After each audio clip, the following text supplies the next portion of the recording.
leadership. God is a leadership God. The biblical thought is that God don't do much in society unless he reveal it to his leadership people. That's why leadership comes out of vision. And how do you get a vision? And how do you, as Bill Hybels said, how do you turn that vision into passion?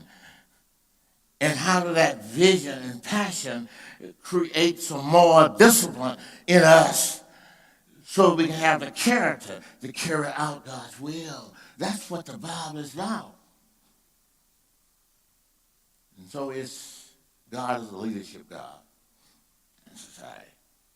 So I'm going to look then at the call of a leader, and I'll be finished, what that looks like. And then we can run that through our lives. Because if not called to do this, I talk about people doing Christian community development in ghettos. And my first principle is you must be called to a place, and that place is where the people are at in the community in pain, and that's the model of the incarnation, and people reject that one right away. Black folk reject it, white folk reject it, because they're not going to come from their place of privilege into the place of pain. And that leadership has got to see the pain of the people who are broken. In their vision of leadership, that's God said to Moses, I see your pain, and I've come down to deliver them, but I'm going to use you to do it. That's what leadership is about. Leadership is about getting other people to do that vision that God gave, and that they do it because they want to. That's a servant's leader. And the work of a leader is not his own individual self-exaltation, but it's the quality of growth of the led. His job is to create a body of people, equipping of the church to carry out the ministry. And his own glory and what he drives and his car and his clothes has nothing to do with it. What it has to do with it is the growing and development of the people who are carrying out the task. So a leader is to get other people to do exactly what the leader wants done, and they do it because they want to with joy. That's the leader. And that's the leader's joy. That's his own accomplishment in life. It's not his own self-elevation in life. And most people get that false air and think that false air, and there is air in it. There is privilege in leadership. You got more information. You get there first. And you organize the truth around the needs of the people that are suffering.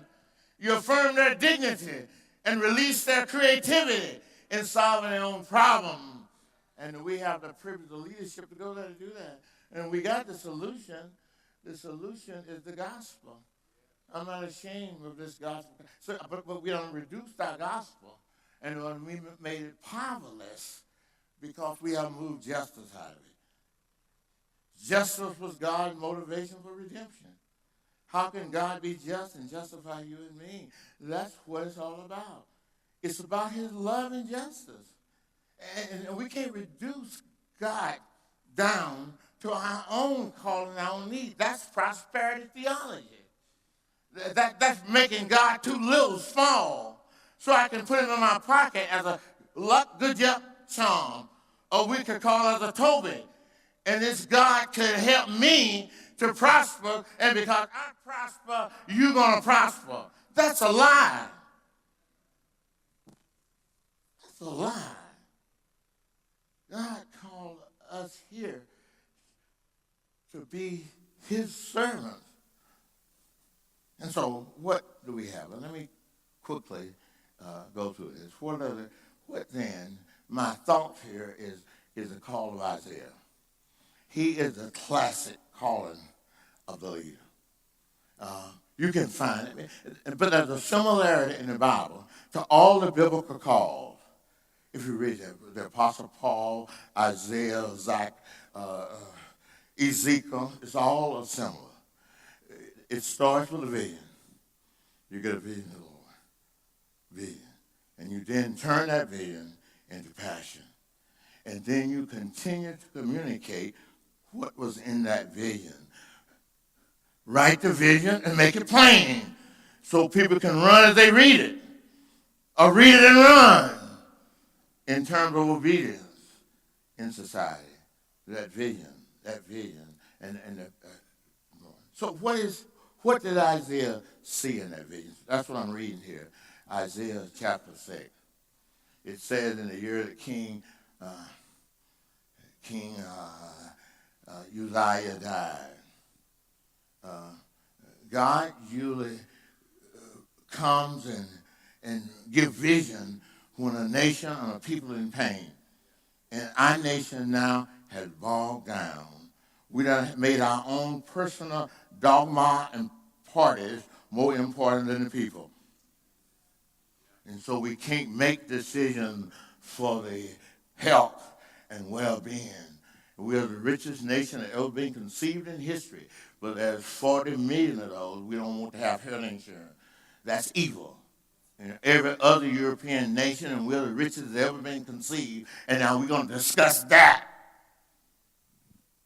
We're going to discuss that in our society. That's what means that this multicultural has got to go forward. It's got to go forward to unlock the doors. That is because we're looking for another minority to oppress. And usually they oppress the one that works the hardest. That's why the Spanish people should be thinking. We're not talking about immigration from everywhere else. Basically, we're talking a little in the black community, a little from Africa, but we are mostly talking about the crossing the border. And they're the one who feeds us every day on our plate. In California, you wouldn't be able to eat. You know, that's the foolishness of it. That's why we got to be courageous in our society. You know, to stand for the poor. The poor. That's what Isaiah first said when this was the main point of his message. For unto us a child is going to be born. For unto us a son is given. The government will be on his shoulder. When he comes, he's going to say, the Spirit of the Lord God Almighty is upon me, for he has anointed me to preach the gospel to the poor, you know, in society. So let's look at this call of Isaiah, because this is so important and crucial. Because that's first. You can't persevere and go through. This is not community development, and this ethnic, multifaceted developing church is not a drive-by. It's not a quick fix. We've heard that already. It's something you got to give your life to. You're called for life. God says, and what the disciples would have heard when Jesus walked, they'd have heard him say, come and die with me. Come and die with me. Come and be my martyrs. Come, and Paul improved on that when he said, I beseech you, therefore, brethren, by the mercies of God, and sisters, by the mercy of God, that you give your life as a living sacrifice. Oh, that's more important.